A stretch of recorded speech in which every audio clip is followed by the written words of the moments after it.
Oh, well, there we go. It says we're live. You all know what that means. There may be a little bit of infinitesimal lag. Why? Something the speed of light and conduit. Yes. But hey guys, what's going on? Memes here. I apologize. I was absent. I probably should actually inform people because that's one of the things on the internet. If you only have so many connections with different folks, you're like, I haven't seen anybody post for a while. I hope they're all right. I have no idea if they're around or not.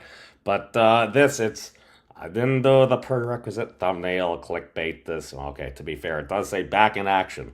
That's a Power Rangers quote, but I always liked it. And actually, I went back to verify that actually was a Power Rangers quote. Typically was from the Red Ranger. Tommy said it at one point. And then actually, I think it's a saying because I saw the Pink Ranger, the Yellow Ranger, and a bunch of them in a 38-second clip. I'm like, back to action. So I'm like, all right, that is a Power Rangers quote. And it might also explain some other things because whilst I was driving across country, actually being let into another country, thank you, Canada, um, I had some time. We did some thinking and stuff, and then just occasionally, after staying up too late, and all of a sudden be like, how would we figure any of this stuff out? How would this make sense? Some things may have started to make a little sense, but let's just get to the updates first off. For all those who are joining now and temporally in the future, you do not need to watch this video. I know. It's because, yeah, if I'm not going to go through the effort, if somebody's interested in what's going on, you can always, basically I've been traveling for the past week. I managed to catch up with a whole bunch of amazing folks that I actually met on here. And when I say here, the internet, through the YouTubes, the Discords, the Twitters, the different communities and everything like that, I managed to catch up with some folks. And some other folks, they were either busy or they didn't have clean pants available. That's a story for another time. But we'll get into that at all place later. God, I love banter. But hey, Mark. Yes, I know. It has been a while. I apologize. I feel like I should have just recorded some short couple of minute videos I could have just put on a board and then just put them out. It's either that or share like old videos that might be relevant. I hate posting things multiple times. It's kind of like if you have to fill out a form to go through all this information, and then you have to fill out all the information again. It hurts my soul. A lot of times it's not that bad. Oh god. I'm sorry. Personal grievances here. That's not what I'm trying to do on the channel, at least right now. Maybe at some point or another we'll get into, maybe that's what I'll do for the shorts. I'll just put on little humorous things where it's like, all right, so how did we get here? Well, apparently, according to the prevailing theory, we have cosmic fluctuation, so we have some hand waving built in. All right, so that's a little of wizardry. I will totally accept that. And then from that cosmic fluctuation hand waving, we get not something from nothing, but we get everything from nothing. Okay, again, cosmic fluctuation hand waving. Okay, I will accept that. And then it's going out, and we kind of believed, according to a lot of folks, that it was going faster than the maximum speed, the speed of light. The speed you cannot go faster than. But that was a field configuration, so we can kind of break that rule. Fine, I will accept that. And then at some point, it's like, well, at some point, universe as we know it, maybe we'll just kind of rip apart the fabric of reality as we know it, and we will just kind of blink out of existence. But that would travel at the speed of light, even though it's a field configuration. Okay, I will accept that. Or maybe we stretch it. Maybe there's crunch, and you got some cycles and everything. To be fair, I had to truncate one of the posters I'm going to be presenting there, because I'm like, that might still be the case. I don't think this is ruled out. And I like to try to be ruled out, maybe. But I'm like, again, that's why it's supposed to be theoretical physics. It's like, here is, you have an observed phenomena. The way the scientific method was taught to me in, where was that? That was ninth grade. Was that chemistry? I want to say, I don't know. It was ninth grade science because maybe it was 10th grade. Okay, 10th grade science. They taught us a bunch of this stuff. And again, you got those little hand wavy things like, well, what is an electron? An electron is a point particle. But it's looks in all these places at once. I'm like, that doesn't make much sense to me. And then you're like, well, that's not kind of what we're saying. It's kind of like a charge gradient, depending on how we probe it, we observe it. It kind of goes boop, boop, boop, boop. I'm like, wait a second. I feel like I've seen this in another realm. No, it wasn't theoretical physics. Oh, let me bring it up. The magic words to help me understand this was Naruto Rasengan. Why? Okay. So let me I'll bring it up. Okay. Let me share. What is this? Oh, a whole bunch of whirling energy. Oh, that kind of looks like a hurricane. What we believe that Spiral Galaxy is doing stuff. What is this? Oh, is he taking energy? Is he going through a highly articulated phase? He's channeling chakra again, like before. No, this is different. Oh, what is he doing? Yes, you are channeling, so you are taking energy from something. In this case, this happens to be the realm of Naruto. So people like, oh, chakra, ki, blah, blah, those are two different things. Maybe they are. I don't know. Chakra seems like a similar word for your ki and everything in Dragon Ball Z. Again, that's a little bit of a rant here. So now, that's obviously enough for fair use time. What's going on? Now I see. He made the... Okay, hold on. It's... So basically he gets to this. Let's, So he takes a whole bunch of energy, he compresses it down into a highly articulated pattern and everything, and it seems to have some form of an energy whirling gradient. Oh, so could it be that... Keep it going! Energy... There we go. Impossible! Oh no, he's doing the impossible. There's one thing I've learned from Professor Keating. The only way to go the only way to discover the possible is to venture a little way beyond it, into the impossible. Well, that's an Arthur C. Clarke quote. So why not we use the means at our disposal? Okay. We're just going to finish off just because mostly I like this anime and I think it's one of the greatest stories ever told. Personal opinion. Yeah, we got a Rasengan. Okay. Basically, that's how I conceptualize, an electron, some charge gradient and stuff like that. It's like, oh, you mean like in Naruto? I don't know. I'm seeing something. It kind of looks like a sphere. Is it a hypersphere? I don't know. But it's something energy whirling around that seems to be perpetuating itself. I don't know. Is that a particle? That's okay. That was a random thing. All right. So now here for the actual update is I've been traveling. I went to Canada. I met a bunch of really cool folks. And now I have to come home, do a whole bunch of weeding, buy a new lawnmower because my lawnmower after like a decade finally stopped working. So I need to go get a new lawnmower, mow the lawn so my neighbors won't hate me as much. Take care of all different stuff and things here. Go to my brother's birthday, spend some time with the family, and then on Wednesday night, catch a red eye into Portugal so I can be there for Domesticon 2025. Shout out to Anastasia and Shiloh, who are already in Portugal, and for all the other folks that will be attending and who are interested and may not be able to make it out. I think most things are supposed to be recorded and stuff, so there's also going to be a bit of a live, and again, I'm all for connecting folks. One of the things you have is like, the biggest bottleneck I can see right now is why it's not going to be live is number one, it's a lot of effort to pay attention to your the physical audience there, the live stream audience.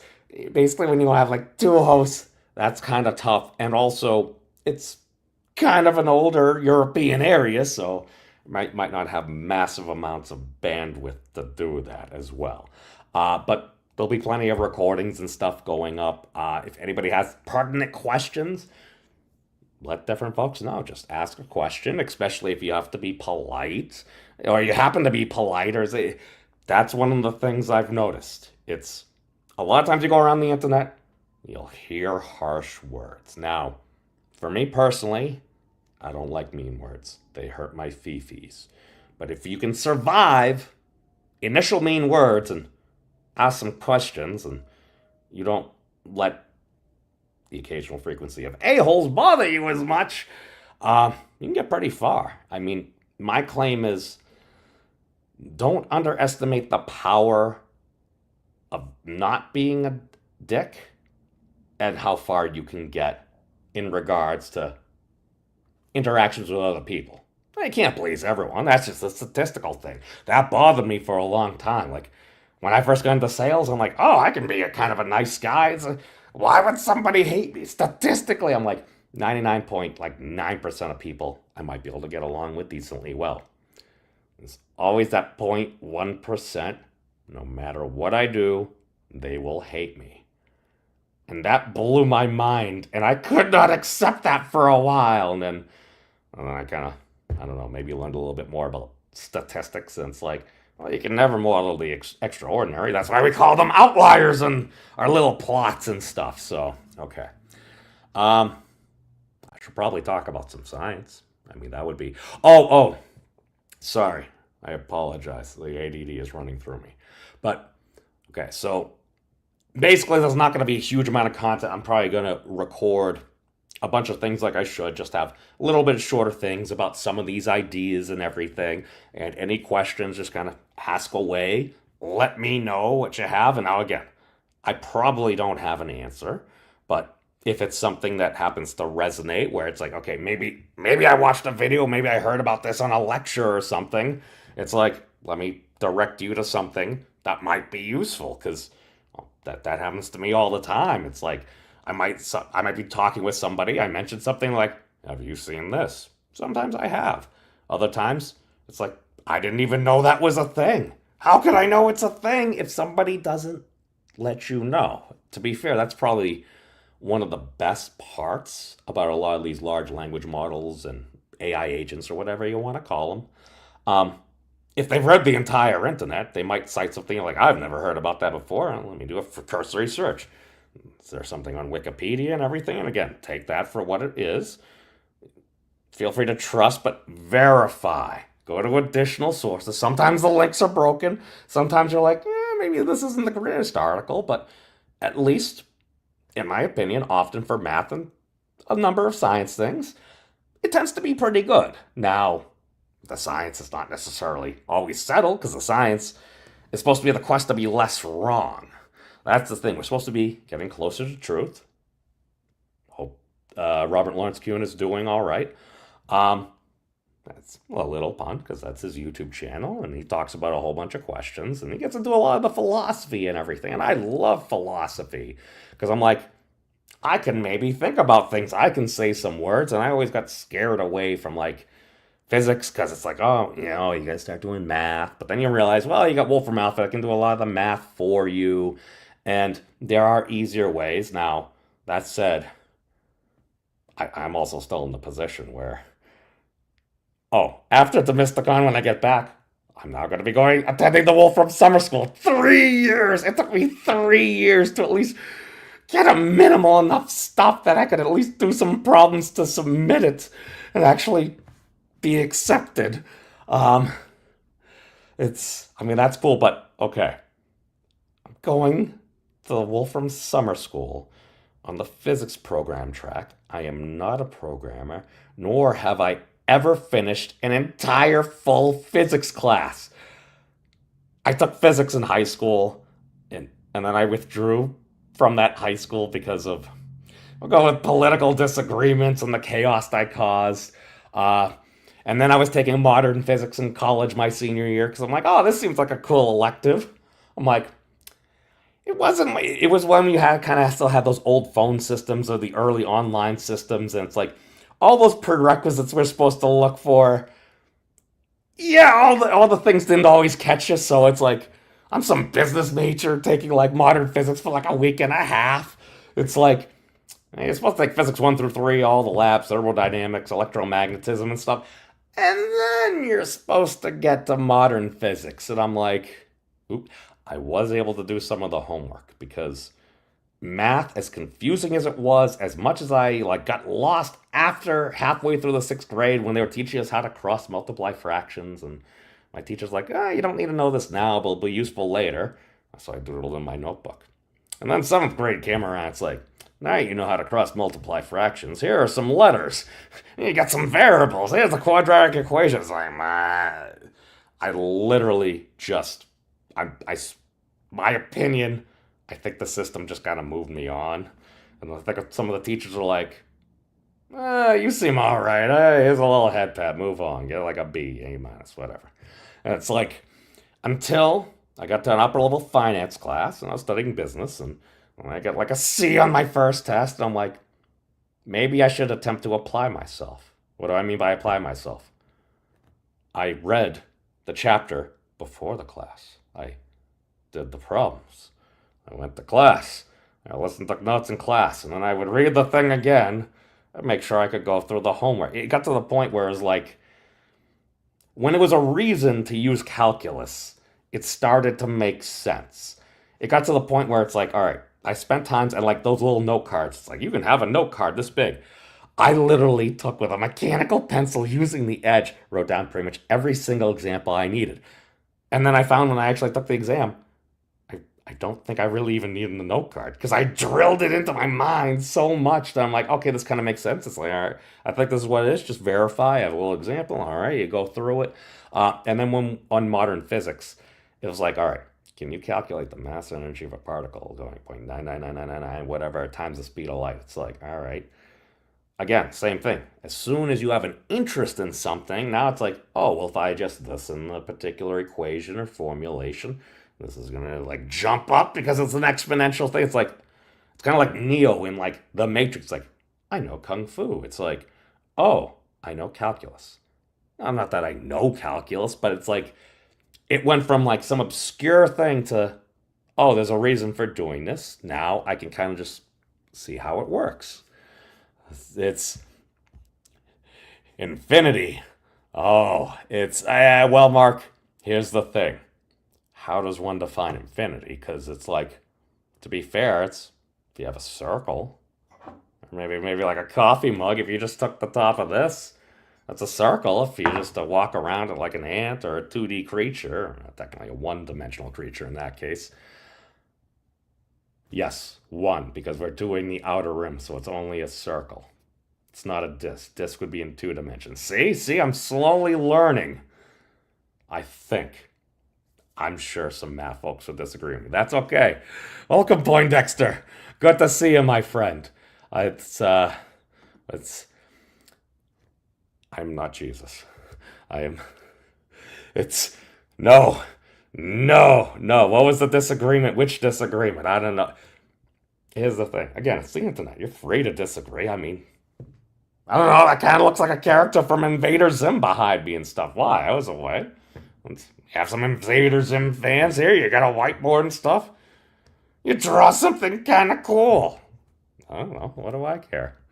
But, well, it depends. A lot of stuff, in my opinion, is... Okay. The way I conceptualize what's going on, maybe also the reason why I enter different live streams and stuff, one of the first things is just like, hey guys, what's going on? I don't know what's going on. So you need to get extra information. All right. Hold on. I need to play this quote. And again, it would be wonderful to take credit for certain things. It's like, was it within the greater, was it like the Fandom Menace community or something? Folks, you see a lot of folks seeing people, and it's like, oh, hail friend, hail this person, hail that, and it's like, I didn't start that because I totally stole that from Jensen Quinn because he plays a lot of Dungeons and Dragons, World of Warcraft, stuff like that. So it's like, all right, hail fellow traveler on the internet. And I just know I was in a lot of chats within certain communities that happen to do that a lot. Because, well, how much does it cost me? You literally type like 4 letters and maybe an exclamation point, and then if you're in a chat and you can just at people, it's a lot more difficult if you're doing it mobily. It doesn't automatically tag that. That required effort. I feel like sowing seeds can reap benefits down the line. It might take a while, but if you sow enough seeds, and I think when I had met Bill out, him and his wife Kathy had put me up for the evening before I went over into Canada. It's like, my thing is, I go around, I entangle with other people. If I talk to somebody and someone's like, oh, that's wrong, it's like, well, why is it wrong? And it goes through a series of things, and it's like, all right, sometimes people give criticism, sometimes they can be very harsh in their criticism, but as long as there's not too many ad hom attacks and everything, and ad hominem attack is when you're attacking a person's character rather than the idea. That's what I say. Attack ideas, not people. I think it was it Eleanor Roosevelt? It was, I think, a former first lady that said something about, it's like, yeah, if you just want to gossip, you can just talk about people, but if you actually like want to solve something, you talk about ideas. Because it's like, hey, we're just flesh bags, but it's like the idea can live on. But, hey, Rick, I hope you're recovering, my friend. It's, power to you. Power to you.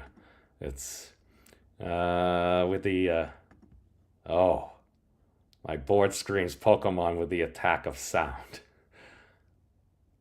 I can see that. That actually does kind of look like a Caterpie. I think it's, hold on. Vader Zim. Who is it? It's, oh, wait, no. I think it's, watch your ears. Hold on. I think I actually do have the reference. That's why it's maybe something along here. I gotta sing the Doom song now. Doom, doom, doom, doom, doom, doom, doom, doom, doom, doom, doom, doom.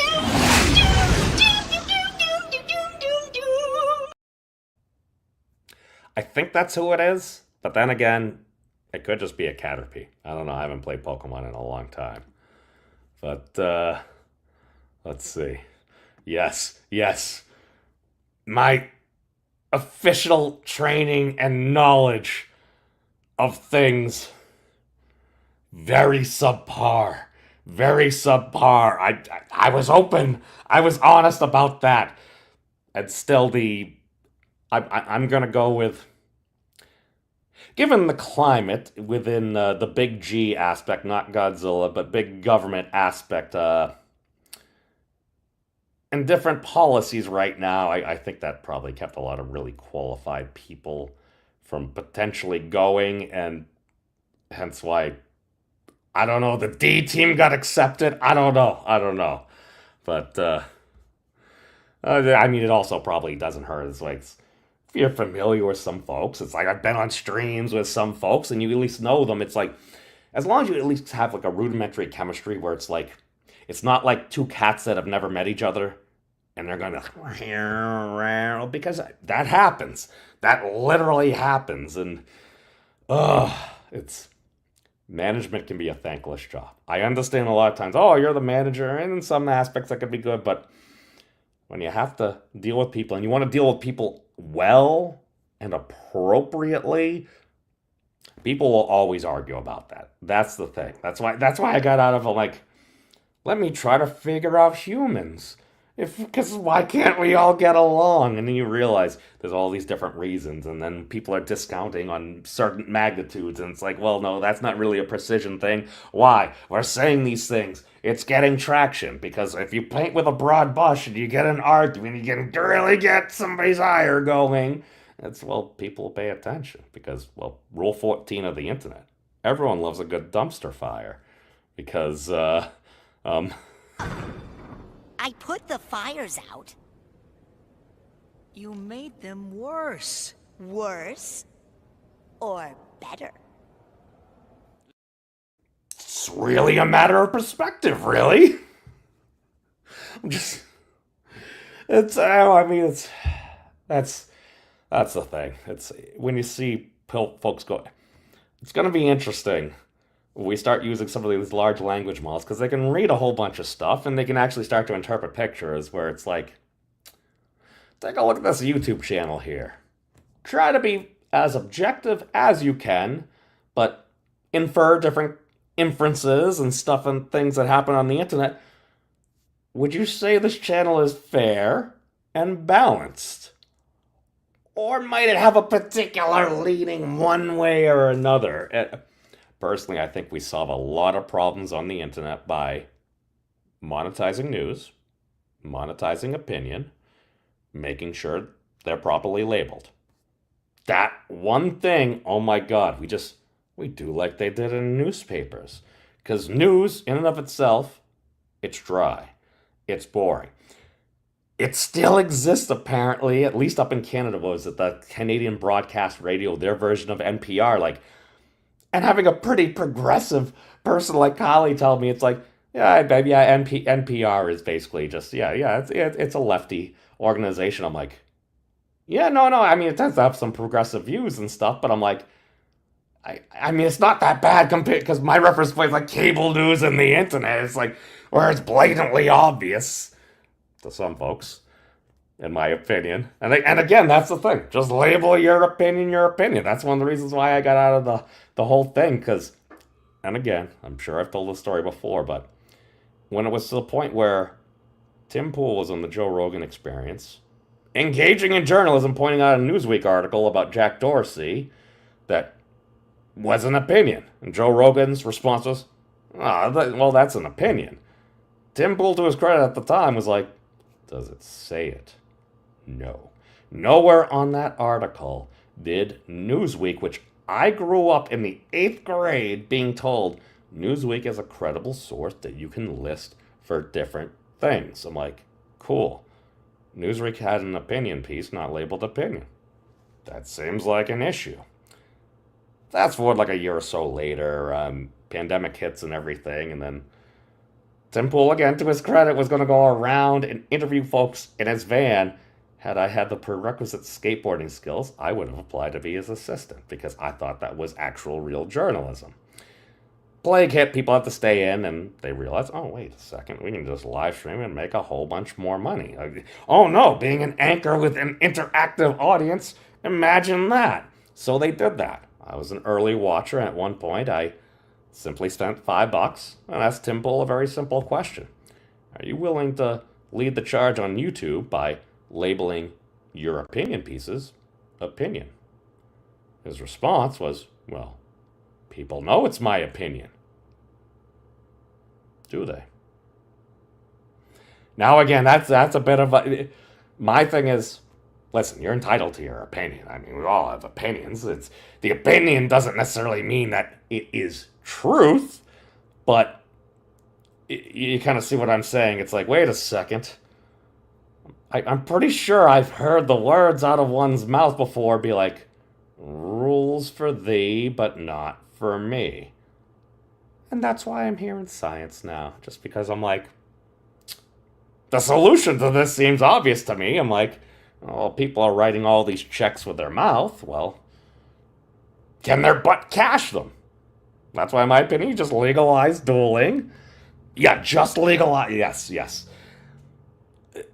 Again, it's a matter of honor. If you're going to talk smack, back in the day when we didn't have it, so you could say a bunch of words, but you might get a knuckle sandwich. Now, again, the Memes of Destruction channel does not promote violence unless we are to legalize dueling, letting consenting adults engage in mortal combat under the doctrine of bodily autonomy. Your body, your choice. Just in my opinion, as Dr. Sarazawa said, let them fight. And again, that's a particular opinion there. See, how hard is that? Oh my God, I'm giving my opinion here. I'm just saying, like, if basically in Canada that they actually, because Kali was telling me, she's like, they're literally saying, according to this person said it this time. I'm like, yeah, it's boring. It's dry. It's news. I'm just saying that you list your opinion, you label it opinion, everything is the same. That's totally fine. You know what? You do not need to label it opinion, because if it's a principle and you want to have it done that way, that's fine. It's just that in that case, my thought would be, you can give in your opinion. You don't need to label it opinion. The platform just keeps all the revenue from it. So from any advertising, any donations or anything, they just keep the whole shebang. Now, If on principle you're doing this just because it's important and you don't want to conform, you can totally do that, but you're just not going to be making money from the platform. And I'm sure there are plenty of people that would continue doing this because they are brave and passionate culture warriors. And it doesn't matter if they're making money doing this. That's not the main goal. It's the principle of the things. So after my soliloquy there, terrifying people. I'm sorry. Let me get back to the chat and everything. Oh my God, I'm so far behind. Let's see. Where are we? Where are we here? We got 6. We got 6. Good to see you, my friend. I know you run the. I'm not sure if you still do that thing with ARC where you do like the Council of Supervillains. Now, here's the thing. I ain't no hero. I'm not Deadpool even. Ain't no anti-hero. I'm just gonna simply claim to be a villain, because that's easier. Because if you spend enough time on the internet, you're gonna be somebody's villain. Why? I don't know. Headcanon. I mean, total truth. Total truth. That's not just a sea of opinion. But how about anti-villains? The Council of Anti-Villains. Why? Because we ain't good villains. I don't know. I like any time I can make a little pun, especially if the analogy is tight and appropriate. But ultimately, history will decide what things are actually called. Hey, welcome up, Psych. I know. I've been missing in action. Long story short, I traveled across country. I had to fly from Salt Lake City to Des Moines, Iowa. And then from Des Moines, Iowa, I had to pick up my car. I then drove several hours north to visit a Babylon 5 friend that we had done some live streams with a couple of years ago, and then continue to go across country, catch up, and get Taco Bell for Fizz, and then get mugged by a hungry Fizz, because obviously if you have nacho fries on you, I posted on Twitter, I'll post it on the channel. But did that, met a bunch of folks, went over to Canada, managed to catch up with a bunch of folks in the greater Toronto area. Still need to catch up with DMs and stuff. I know, it's tough. But now back here and getting ready to fly out in a couple of days. But, hey, Dan, I hope you're doing all right. I hope you're feeling better. I know you're talking about going out to Portugal. If you're there, great. If not, I'd love to see you another time when I get back out on the West Coast. Herding cats. There was literally a Super Bowl commercial a few years, probably like 8 years or so ago now. It's like you had a bunch of cowboys. And so what are we doing? We're herding cats. I think it was an allergy commercial or something, because herding cats is not easy. There's a bunch of dander. But, let's see. Now, Nolan? Not always. Hashtag not all is important. That's one of the things the internet has taught me. As much as a troll as I am, and I realize because I'm a troll, I'm literally in the current position, and not just because there's like an Invader Zim or Caterpie next to me. My thing is, you have a lot of folks, interesting folks, and again, the people you see on the internet or even TV, that's a small sample size of the actual number of folks that are in different professions and everything. And just because somebody's on TV and they wax and wane eloquently, that doesn't mean that happens to be the perhaps most productive person in that particular field at that time for that thing. A lot of times, some of the smartest folks out there, they might just be very quiet, just kind of behind the scenes, maybe more introverted. And if you can have the ability to, I don't know, for some reason, I'm just thinking like Steve Wozniak comes to mind. It's like Apple computers, it's like, oh, you're thinking, oh, well, Steve Jobs may be at peace and everything. But it's like, I'm pretty sure it was Steve Wozniak that was putting things together. Oh, to bring around the whole thing, before I go on a full other tangent, basically, when after Professor Wolfram and Professor Keating had spoken to each other, people go off and they might catch up again once every couple of years, but every once in a while there's something interesting, and just being a naive troll, I'm just like, oh, this is kind of an interesting thing, this is kind of an interesting thing, let's just kind of cross these up. I have no idea if they're involved, we'll tag a couple people, throw some little music to that, and Well, trolling Professor Keating and Professor Wolfram, Nolan trolled me. He's like, add some hip hop and some Thad Roberts. So it's like, yeah, I'm also over on Twitter. I'm like, theoretical physicist. I like that stuff. And just due to a happenstance of incredibly unlikely events, I ended up as a monk at the Physics Monastery. I'm now getting ready to go to an alternative cosmology conference at a summer school that I'm probably not qualified for. But I digress. Where are we? Now, what an opinion is true? Well,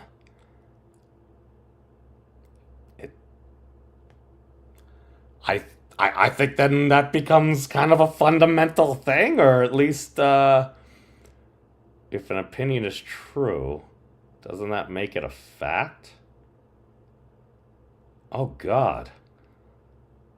I actually haven't run through this. I have never considered that. Oh. Thank you. Opa, Hamilton style. Hey, Sandro. I'm sorry. That was probably offensive to a whole bunch of people. I apologize. I do like Size Gundam style song. It's a fun song. It was also, I think, the first YouTube video to get like 1 billion views.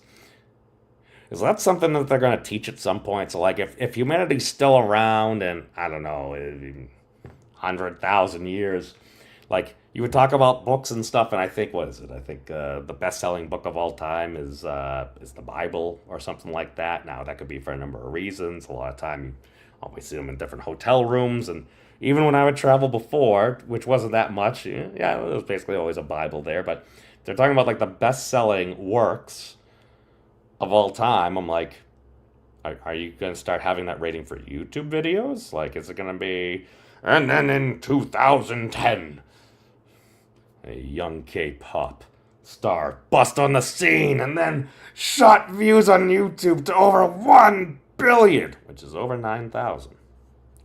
Are we literally gonna have meme classes? Do we actually have meme? Do they teach meme classes? College classes, memes. Okay, thankfully the thing that's coming up right now is just memes about college classes. Oh my God! And of course from Bikini Bottom Twitter, meme classes should be taught in college. In college, I took a class called Folklore and Media, and there was a unit on memes / the history of memes, how it impacts culture, that sort of stuff. Okay, yeah. I mean, it's actually probably a pretty good argument for it, and I think it might actually be a useful class. Well, let's take a look. And again, from 5 years ago, and again, from the reputable r/Bikini Bottom Twitter, I have no idea. It's just one of the things that popped up here. But yeah, usually just silly memes, and then, yeah. Should we teach memes in college? I mean, it's in Richard Dawkins' book, The Selfish Gene. I think it's like chapter 13 or something. It's a thought. It's a thought because it's, well, if we're in a very mimetic-based culture where it's like, it's kind of sad because it's, okay, I had a cultural shock when I went into Canada because, part of this is, when I went to Canada, number one, they're like, all right, do you often come to Canada? No, have you been to Canada? Yeah, 20 years ago, we didn't even need, like, a passport or anything. And it seemed to be a bit of a gentleman that was younger than me. He's like, wow, that was a long time. So it's like, well, why are you here? Where are you staying? You say you're going to meet people. What people? Do they know you're coming? They strip searched my vehicle. They did it. Here's the thing. They were professional, friendly, and thorough. I respect that. They asked some questions. I gave some answers. And they're like, all right, we'll trust, but we'll verify. So it's going through Twitter. It's like, well, who is this person? Oh, this is a person. Thankfully, some folks were like, yeah, I could meet you at like 2:30 or something down on like King Street or something. So like, I actually have been talking to people, and so it did seem to check out, but they go through there because, hey, you don't know, I'm some weirdo asking to be a guest in your country. It's like, okay, yeah, they happen to let me in. At least for me going in, it's like, stop at like Border Patrol coming back. There's a license. Here's a passport. It's literally like, I think 35 seconds or something like that. All right, on your way. I'm like, I mean, I would have expected maybe my vehicle, maybe you take a look. I don't know. But then again, at the same time, it's like, yeah, I also have to leave Canada because I need to hop on a plane on Wednesday. So, let's see, where are we? Yeah, well, everything is so expensive. That's now. I mean, imagine, you print trillions of dollars and whatever, and inflation goes up. Oh, yeah. What is it? Be very Eric Weinstein and Sean Carroll do that type of heavy particle exchange equipment. I'm not sure what that's in regards to, like an experiment. My opinion about that debate or whatever you want to call it was Sean Carroll's like next Mindscape. He mentions it real quickly. He's like, "There's no need for any of you to actually watch that."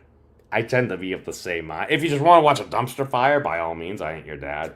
For me, again, it's like, he even says, like, yeah, about halfway through, Eric just started, like, just launching ad hom attacks and stuff. And I'm like, yeah, once it got to that, I was around 40 minutes in. I'm like, I need to click off. It's just, if you want to do the kayfabe thing, that's totally fine. You can do that, but are you trying to start a beef? Start a work with Sean Carroll? It's like, that's not really, Sean Carroll's kind of like Mr. Rogers of like physics and stuff. He's like, hey, this is what we have here. This is what we that. Well, it's calm. Like if you got someone yelling back at you or something like that, maybe. But I'm like, didn't seem in good taste. That's my opinion. And again, feel free to check it out for yourself.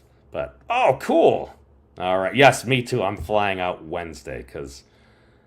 Yeah, it's just need to go. Yeah, I'm just grabbing a red eye and be there in the morning.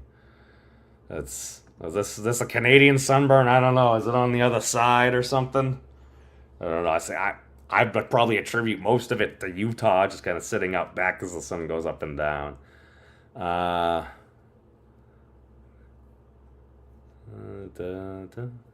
sorry, I have Godzilla Final Wars background playing just because it's a little bit ambient noise and I love it. Why? See, it's such a good theme. Yes, this is what's going in the back of my head. It's like that and the I don't know, the gerbil turning, or maybe the hamster running along the wheel and turning the crank. So let's see. Yes, hashtag stub toes. It's okay, between a stub toe and stepping on a Lego, especially when you're not ready for it, no bueno. Well, as far as upside down now rules, now, if you have a spot on like a sphere and you were on the opposite thing, that would be an antipode.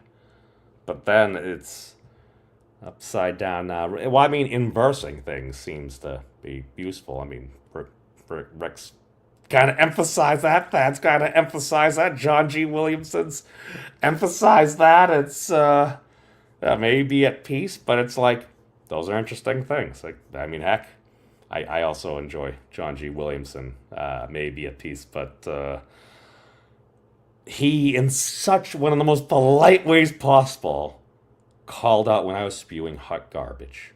He was so polite about it. It's like, that's, no, but he'll go on. Oh, it was a pleasure to talk to him.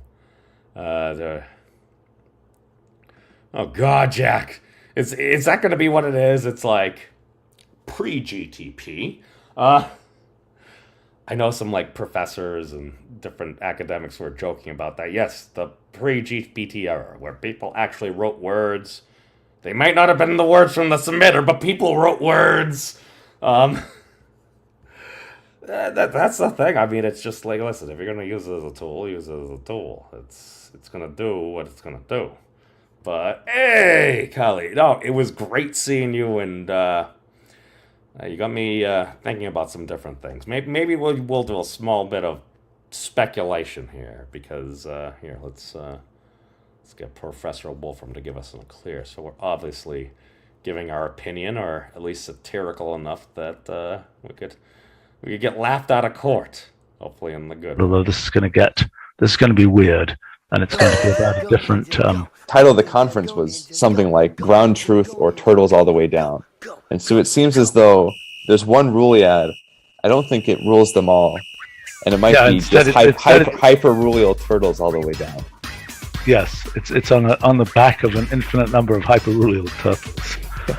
Various people are commenting on the outrage of hacking the universe on a MacBook Air. Full disclosure, we're on a MacBook Pro. We want to be as open and transparent as much as we can. I feel like I'm required to say that now, just because if you want to be consistent, should be consistent. I know I say that while I'm like wagging my fingers at the camera. I'm sorry.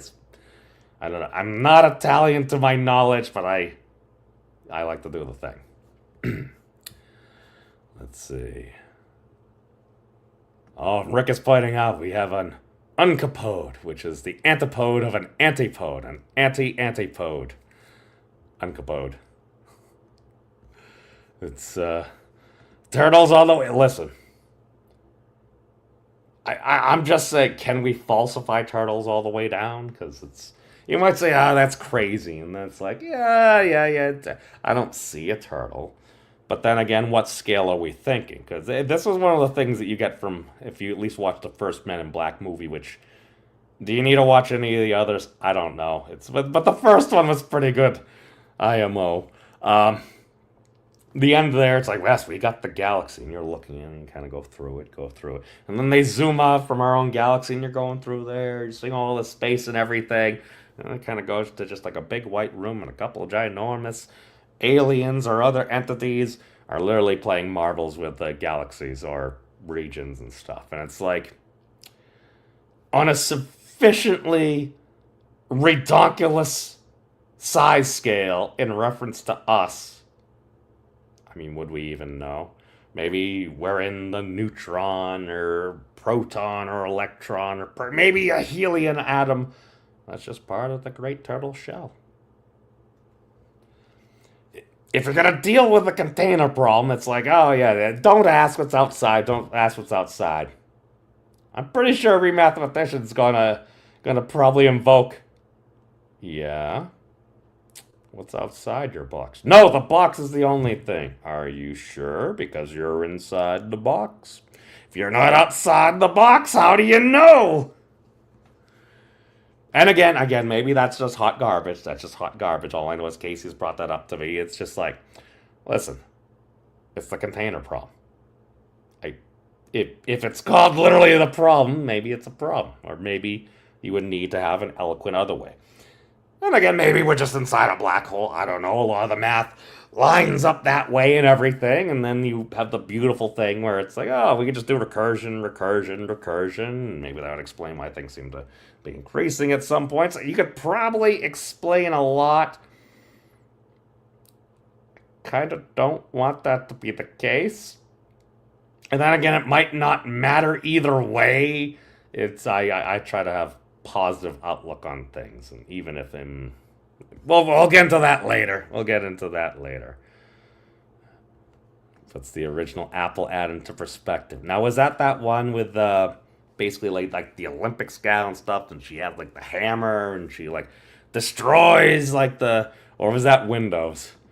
I am not sufficiently up on 80s and certain points of the 90s marketing, especially in the tech sector, so I have no idea. Ant-Man, personally, I think was a great movie. That and the first Doctor Strange movie, I very low expectations, and I was pleasantly surprised. I'm like, oh, that was actually a fun movie. Yeah, the later ones, not as much of a fan. Just not really my thing. Then it's saying, Tiny Turtles in my wine, make me happy, make me feel fine. Oh, God. It's the thing that got me, and one of the reasons why I think physics is awesome. It's not only, okay, we're trying to figure out what's going on. Number one, that's really cool and probably very important. Number two, physicists, I think, are natural born trolls. Not all, but when you're a rapscallion like Professor Feynman, whatever you think of him and stuff, and some of his trolling escapades, and occasionally you'll hear Stephen Wolfram be sharing a story about it. Like, so I organized some physics conference in like the 80s and stuff, and Dick Feynman was there. And at one point, Dick Feynman, we had this game where he's like, we look for the fatal flaw in somebody's argument. And then he's like, Dick Feynman at one point leans over very obviously to another physicist and very audibly says, it's about time to pass the cranberry sauce. AKA, he was referring to it as a turkey. But apparently that was more of a well-known meme at the time. And Stephen Wolfram was, I guess, kind of embarrassed about it. Because he's kind of the not brash New Yorker, Brooklyn style person that Dick Feynman was, but Stephen Wolf is more of kind of like a bit more polished, proper, if you would, British chap. And then again, he tells that story. He's like, well, Dick Feynman wasn't up on the memetics and stuff at the time. And I'm sitting back and I'm like, maybe he was being a dick. I mean, but it literally, we refer to him as Dick Feynman. I mean, like, my dad was a dick. My middle name is Dick. I'm a dick. Maybe he was just kind of poking. Maybe it was intentional. I don't know. I don't know Dick Feynman. Never met him. No idea. But I just consider the alternative. I'm like we were talking about antipodes there. It's like, all right, if it's obviously this, I'm like, well, hypothetically, not saying that it is the case, what if it was the polar opposite? What if we literally just flipped it on its head and just looked at it from a different perspective? Maybe it's less obvious. Maybe that's an interesting perspective. I mean, heck, for me, I'm like, all right, we got like the smartest people in the world working on the hardest problems and everything. And again, as far as composite materials and actual, like, the manufacturing of different cool stuff, like all the stuff with graphene coming out, you're just seeing all these things. But if within, and again, I'm not a professionally trained physicist. I'm some dude on the internet that pretends to be a scientific communicator. That's what it is. Just call it for what it is.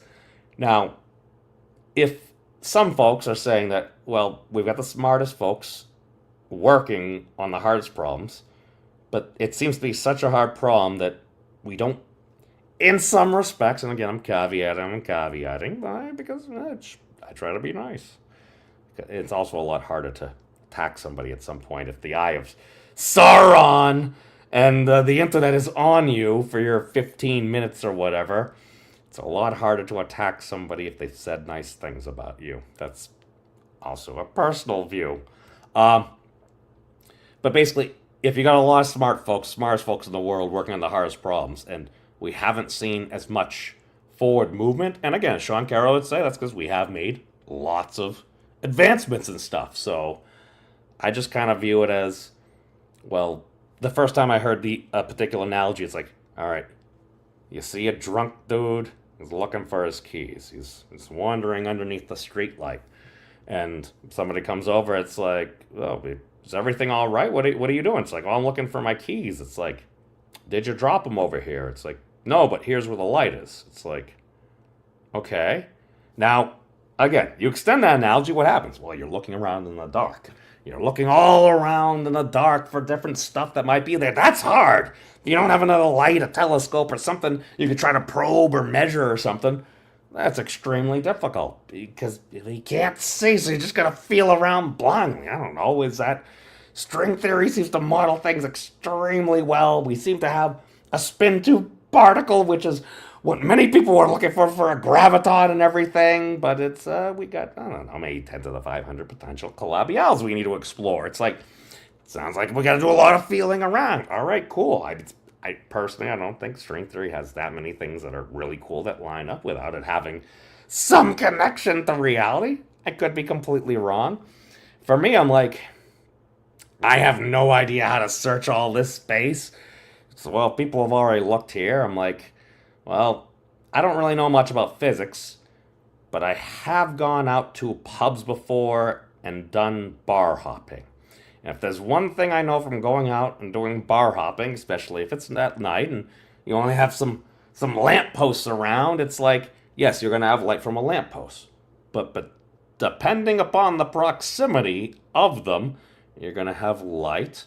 But every once in a while, again, depending on proximity, one of those separate lights is going to cause a little bit of a shadow, if you would, on the other light pole, which, and again, you're just kind of looking for it, but it's like, it's a much more subtle shadow. It's not quite as shadowy as where you don't really see the light, but I just kind of am like, oh, hey, there's a shadow from this light over here.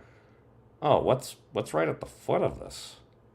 Oh, that's the thing I look at. I'm just like, all right, you got all these folks looking over here, you got all these folks looking over here. What do I know? Gone out and had drinks with friends and roamed around, and oh yeah, it's kind of another shadow there. Just because from the perspective, maybe you look in the shadow, maybe you find something interesting. It's just, that's again an opinion, and I think we'll do that maybe for Paradigm Drift coming up. Because apparently they were asking, it's like, yeah, so we really haven't paid attention to this. We've been mostly paying attention to the concerts. Like, you're going to need to have some folks there. It's like, talk about a couple of things, and probably actually, after refining and talking with a bunch of other folks, I might actually have more of a semblance of what's going on.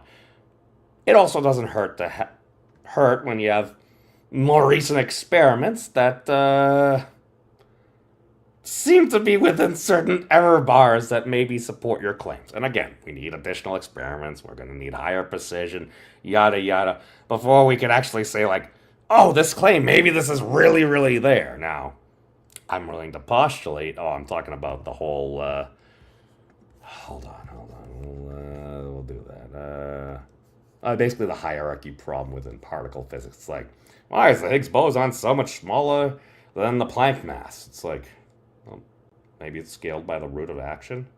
What does that mean? If you take, I don't know, the elementary unit of action, h bar, you divide by the reference of action, the joule second, and you just take the square root of that. Multiplied by the Planck mass. Seems to match for about 4 significant digits now. It's about 4 mega electron volts off, so it's like 4/1000ths of a GeV off. Not too shabby in my opinion, but again, we're going to need additional experiments, yada yada, like that, but I don't know. Maybe there's something to that. And then that got me to think, okay, so let's okay, so it's, okay, yeah, okay, so the glass old thinking braces, okay, so that was the Apple Mac thingy. Okay. All right, so at least I remembered one thing. Okay. Let's go over here. So real quick, we'll do, I don't know, 90 seconds of speculative science. Why? Because we can. All right. So the whole claim is, and again, this is the Eugene notation, because maybe Thad wrote it before, but it really wasn't stressed until Eugene the philosopher, who we happen to follow each other here on YouTube, literally mentioned this. I'm like, oh, this makes a lot more sense. If this becomes a thing, I'm going to have to call it the Eugene notation. So since I'm turning into a little thing, I'm going to call it the Eugene notation, because so you give credit where credit's due. I mean, that's duh. I'm writing Eugene notation. So we take the square root of h bar elementary unit of action. Oh, let me do double protective thing. So divide by joule seconds, and joule second, because it's 1. We take that, it gives you this random number here, and you know, more digits, blah blah blah. Okay, you got all these digits. That doesn't mean a dang thing to me. It shouldn't really mean a dang thing to anybody. Then you multiply by the Planck mass. Okay. All right. So, yeah, Higgs boson, they only have 3 significant digits. You got that over. All right. So, 125.38 GeV divided by c squared. So, we get our mass. It's like, all right. Higgs boson mass I mean, that was from the last measurement, so it's... oh, God. The quickest way I know how to get to it is by literally just going to the link that I had on my YouTube channel. Am I really that sad? Yes, I am that sad. God. All right, so let's go back. Where are we? It was somewhere. All right. How long ago was it? It was either 2 or 3 months ago. Okay. Hold on. What do we have? Oh, here we go. This one, go here, click, boom. There we go. Okay. From the CMS collaboration. This was from April 11th of this year, 2025. All right. So according to basically the current target is they found a best fit for the Higgs mass to be about 125.38 GeV. That's interesting. 125.38 GeV. That looks a little familiar. Oh, look. 125.38 GeV. To be fair, when you actually add in the unknown digits of the Planck mass, so like the 6th and 7th digit where there's error there, the central target is actually 125.376 with an error of 2 in that 6. So it could be up by 2 or down by 2. So the current deviation for this measurement is like 4,000ths of a giga-electron volt. So basically the error ends up kind of coming in this digit that we haven't measured yet. So that's why I say no, higher precision measurements are required. I don't know. Looking for group muon collider? I don't know. Maybe that's a bad idea, but it's just very interesting just because it's like, all right, if you're looking for a simple thing, and again, maybe this is just naive, and a lot of me was like, well, how could there have any relationship? H-bar is a thing, the Planck mass is a thing, but how do you justify the joule second? Okay, to be fair, if the joule second isn't a thing, how can H-bar be a thing? Because we measure it in joule seconds. And I think literally just recently, over like the past week or so, I'm like, I know Thad's told me that, and the whole like F equals ma, so like force equals mass times acceleration. Energy equals force times distance. All right, because it lines up the dimensions. And like, all right, you got a force. How far can you push something? That leads to energy. All right. How long can you push stuff that far? So you divide it by time and you get power. So power equals energy divided by time. It lines up the dimensions and it actually kind of makes sense because I unplugged my computer. I'm not going to plug it right now, but I'm only going to have so much juice because it's going to require a certain amount of energy over a given time. Oh, to fully reroute that thought, the whole point is, because people would ask me, because that's obvious the thing, well, this is of no relevance. Now, once you just establish a single basis, you can relate it to whatever you want. You can measure distance, I don't know, with a finger, a monarch's foot or something like that, or maybe, I don't know, 10 million or 10,000 kilometers or a million meters from the North Pole to the equator by route of Paris. That's an extremely arbitrary thing. The second is an earthly convenience. Now, those things by themselves might be arbitrary. But once you start relating them to one another, and especially, I don't know, like constants of nature, the relationships between them, or the vector tensor relationships, I think that's what it is. I was watching a video on tensors, and this gentleman literally is like, I'm going to explain tensors the best way I know how, with a bunch of blocks and a pointy stick. And he has a couple of lamps and everything, and he's showing me, he's like, all right, figure your cartoon. Here's the corner of like a cube. Then you got your X, you got your Y, you got your Z. All right. Shines a light. Oh, look at how this stick. Oh, it's different shadow. It's short. Okay. And then eventually he's like, yeah, you got all these vectors and everything, but It's the ability for these vectors to coherently transform into one of another that then ends up solidifying whatever basis you choose. It's the relationship between all these other pieces within your coherent system that give it strength. So apparently, maybe this is totally wrong, but apparently, if we believe in tensors and maths, this may actually make sense. Or at least I could attempt to start to think. I was basically just pattern matching. I'm like, all right, what's the easiest thing to get us to around the targeted numbers? Well, this just happened to pop out because it's like, why is the Higgs mass so much smaller than the Planck mass? Higgs mass divided by Planck mass. I just hit some words. 10 to the minus 17, that's arbitrary. And it's like, all right.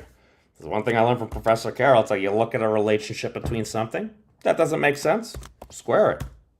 Cool, I'll do that. And then just because maybe it's just because I'm a bit spectrumy or I have a semi-videographic memory in that I'm able to at least remember the first couple of digits and approximate magnitudes to different things, because this shouldn't mean a dang thing to anybody. Like 1.05 times 10 to the minus 34, that sounds like the first three digits in magnitude, the elementary unit of action. That's interesting. And again, it's we could go into some more digits and stuff there. I'm like, okay, it's actually a 4 there, so it's like, all right, but then again, it's like, well, this can't be a thing because somebody would have noticed it. But again, there's one thing I learned. It's that all good physicists set h bar equal to 1. Since I'm not a good physicist or even a physicist, I just happen to recognize that. I just play out, what would it be the case? I don't know. Maybe the Higgs mass is the Higgs mass because it's literally scaled by the root of action. It's a hypothesis. Oh, the other thing that maybe we could go through. Hey, Jedi. No, I saw you there. I popped in there. I needed to throw a little ketchup and everything. Let's see what we got. We got Morgan Shati. Let's see what we got here. Let's see. Pi equals the magnet center core of an ice nucleation levitating between two repelling magnets orbiting copper and iron, oxygen, water, and solid ice, liquid ice, and gas form. I don't know what that means. So I'm imagining. Correct me if I'm wrong, but it's kind of like, what was it? Faraday kind of had the magnets and iron filings there at like the Royal Academy or whatever it was. Okay, so I'm imagining if you were to happen to have something, because water is very interesting. Water is fascinating. People study water and you're seeing these different things that pop up from different groups, and apparently people are rediscovering things. It's very fascinating. But I'm imagining we're kind of trying to do the Faraday thing in an idealized condition. Perhaps your different filings or whatever you're trying to have there surround in a 3D motion or in a 3D environment. And the best way you could potentially do that would be, at least according to this, is water at a very particular density, let's say, kind of right before it goes over to ice, that you may be able to see an effect. I mean, I have no idea, but every once in a while I look at some of those things. Oh, some toroidal action. Oh, we've got this electromagnetism thing coming out. Why is if we break a magnet in half, it just seems to do another thing? I don't know, because, I don't know, maybe just that thing in the center? Maybe it's knotted up a little bit? I don't know. That's rampant speculation. Blasphemy! Blasphemy! Oh, quick! We need to put them out. Where's my fire thing? All right. I put the fires out. You made them worse. Worse or better? Okay, so it looks like the Morgan is commenting. Apparently, the claim is levitating magnet located at quantum superposition between quantum entangled two repelling magnets. Now, is that actually entanglement because they're actively repelling each other? I think it's, well, to be fair, electromagnets, U1 or whatever, it's supposed to go out technically indefinitely, but you're going to have lesser effects. So, okay.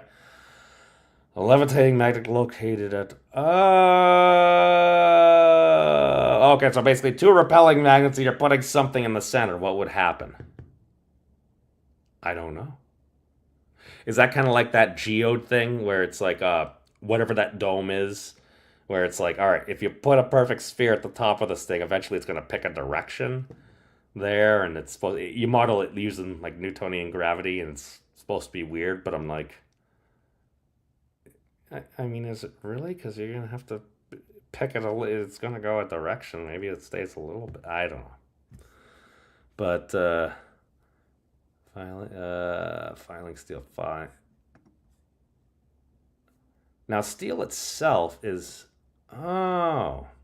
Is it because of what it comes in contact with, or something happens? And again, I don't know. I haven't played around with magnets. I loved magnets as a kid. They had those little marbles and stuff there. But, oh, God, I've been going on for over an hour. So, let's... Oh! I said I was going to... Okay.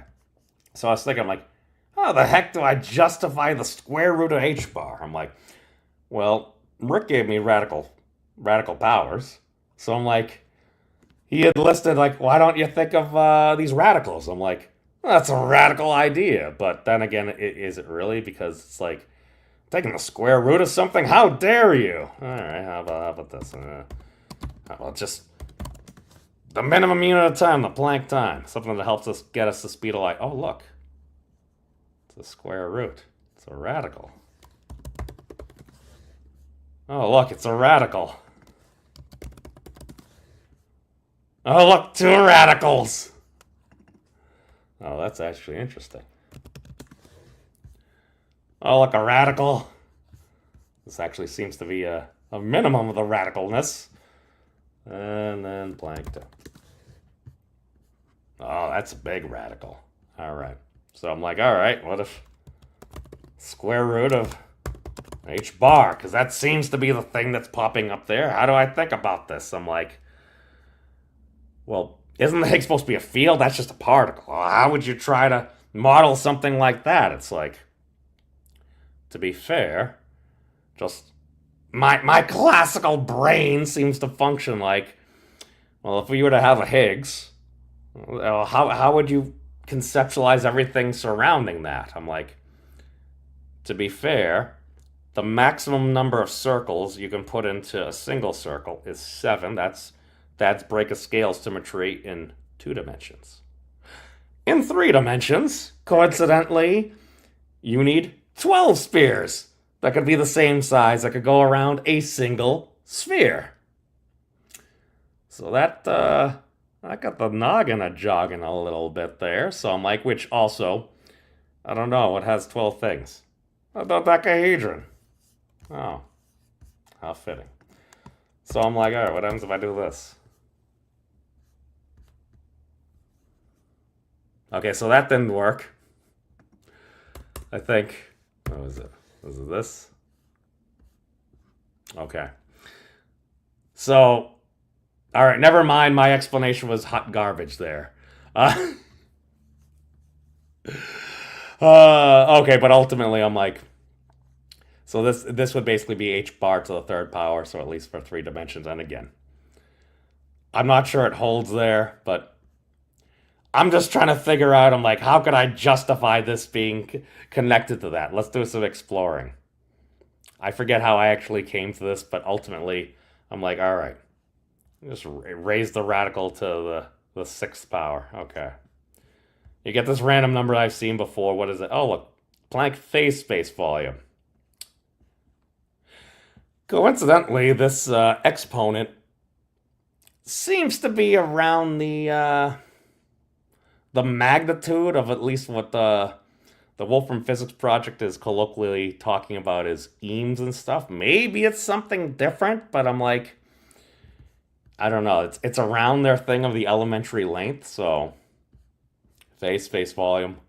Now I again need a better explanation than that. Okay, what 3 dimensions of mass times 6 dimensions of time of length times 3 dimensions. Okay. Never mind. That was probably just heart garbage. That was just an interesting thing. My logic failed halfway through, so all right, that's telling me that I should probably go. But all right. But all I know is I'm gonna be doing some traveling. I'll be back around. I'm gonna try to record some content. Actually, have some content out for y'all and everything. If you happen to have any questions and stuff, feel free to interact. Do what you want with this content. Remember, I ain't your dad. You decide what you like, what you happen to spread around. The power is yours. Are they going to ruin Captain Planet? I really hope they don't ruin Captain Planet. I don't know, maybe that shouldn't be touched. Who knows? But other than that, take care of yourselves. It's a wacky and wild world out there, but here's hoping for a better tomorrow.